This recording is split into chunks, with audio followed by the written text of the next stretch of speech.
2015 Chevy Silverado 2500 Duramax. We're going to change the cabin filter. Probably works all the way up to 2019. Works for 1500s, probably 3500s. Let's change the cabin air filter. Step one, clean all the stuff out.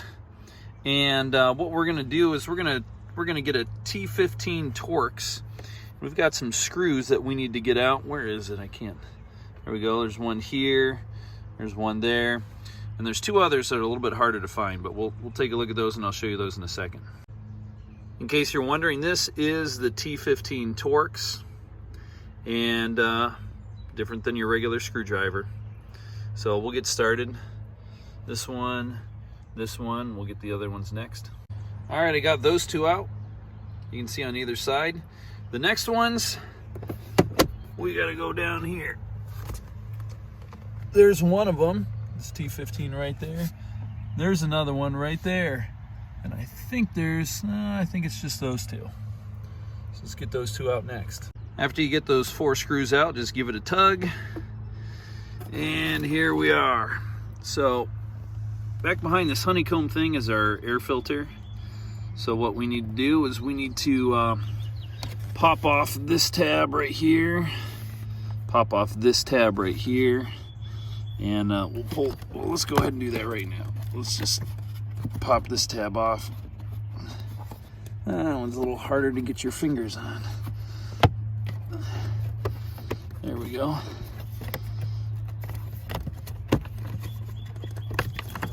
Look at that. Cabin air filter, voila. Oh man, this looks disgusting. There's already stuff in there. Notice airflow goes down. So make note of that when you put the next one in. Let's see what kind of junk is on this. Oh, gross. Well, there's the problem.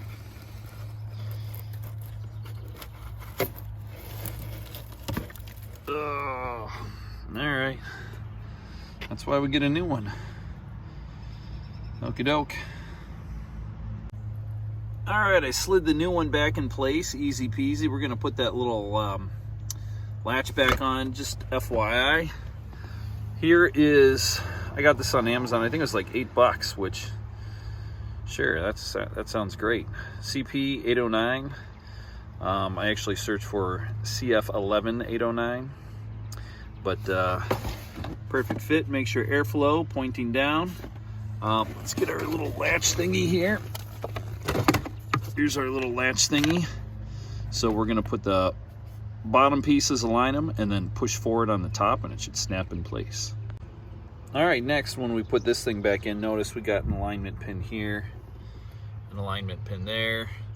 Also got a little metal thing on this side, and that metal thing's gonna go right here. The alignment pin's gonna go right up there.